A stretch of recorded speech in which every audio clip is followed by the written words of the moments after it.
So hey guys, this is Reena Saxena back again. Welcome to the second episode of Weekends Well Spent Creating Wealth, where all you have to do is think, write and share, and the results will be stupendous. If you remember, at the end of last episode, we said that the goal sheet is not final. It cannot be final because the data you have with you is inadequate at the moment. So let's continue the work together. Imagine a compass in your hand. Where exactly do you stand today? You don't have to pull out your bank books or money file and other things for any calculation. No calculators, no phones around you. Just take a pen and paper, focus on the screen, and sit down in a quiet place. Take a few deep breaths. Clear the mind of all fog so that memory is not impacted. If there is any other thought troubling you, tell it you will attend to it later. As of now, just focus on the task at hand. If you find it difficult, just read the letters in front of you in reverse order. Question mark, DNATSUOYODEREHW. This is called reverse reading. And I hope your mind is cleared now. Take a few deep breaths again. And no, this is not a meditation session. We'll come back to our task.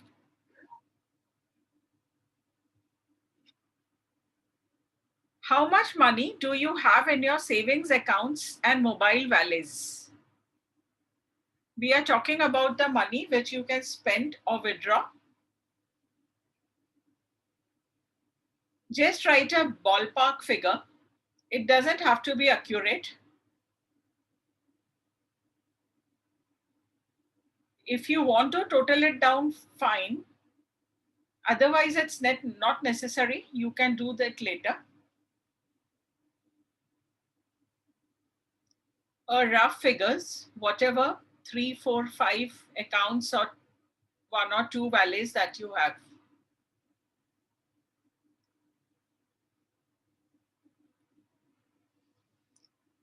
How much is in assets like fixed deposits, liquid funds, and other instruments which are redeemable in 3 to 4 days? Again, you need not be accurate. Write down the name of the bank or mutual fund if it aids memory. But you have the option of totaling it up later.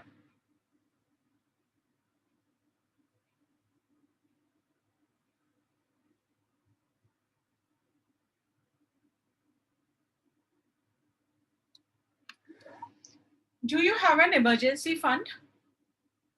For how many months can you survive if your regular income flow stops? The emergency fund ratio is calculated with a formula: total liquid funds at your disposable divided by average monthly expenses. Now here you need not take your full-blown monthly expenses into account. Just take the minimum expenses. During the pandemic, we have learned to differentiate between the cost of living and lifestyle costs. Here, I would advise you to take only cost of living into account, and your emergency fund ratio will look much better.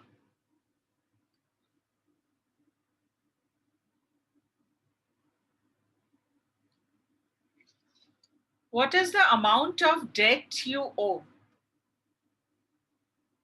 Personal loans, home loans, education loan, vehicle loan, any loan taken from friends or family which you need to return, credit cards. how much will go out in terms of principal and interest in the next 3 years, 5 years, 10 years. Ballpark figures are fine because you will not have an idea of the exact principal and interest that you need to pay.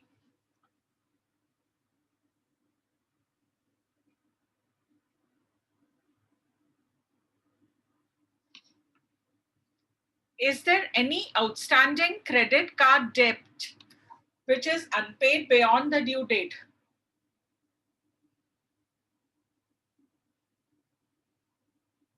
The recovery agents often insist that you pay the minimum amount due and your credit score will not be impacted. It certainly is not impacted. But are you aware of the rate of interest payable on outstandings? It is in the range of 40 to 45% per annum, which is presented to you as 3% or 3.35% per month. Or they may ask you to go to the customer service desk or the website and check it up. The recovery agent may refuse to part with this percentage that you are paying on your credit card debt. Is there anything you purchased on EMIs? And what were the terms and conditions of that purchase?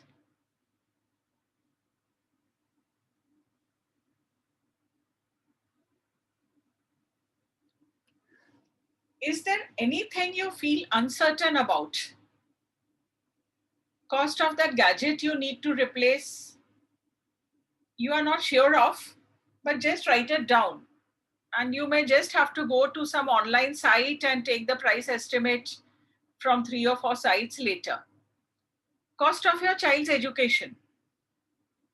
Today, you don't even know what course they might opt, which college, which university, India or abroad, what will be the cost and at what point of time. How much money will you need per month after retirement? You are not expected to have these figures right away and write it down, but this is certainly food for thought and you will need to work on it later on.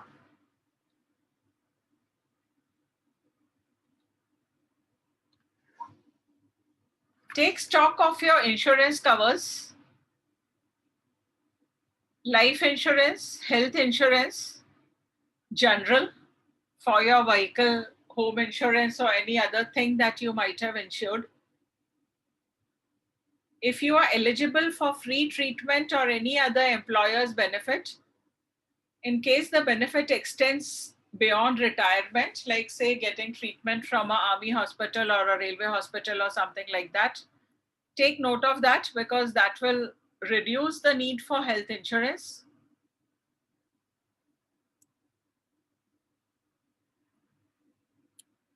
Build a rough estimate of what you might need in case of a sudden problem, a sudden hospitalization or accident or anything, and if you are adequately covered for that.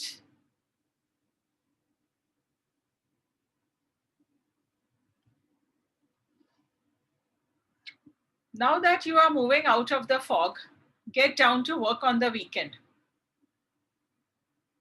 Open your passbooks, net banking, valets, and other documents.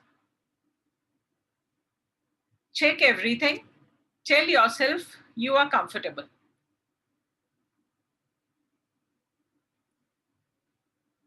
If there is the slightest feeling of discomfort, we will work at eliminating it in the next weeks. All the best. We are on a task. And don't worry, you will move from financial fog to financial clarity. Thank you.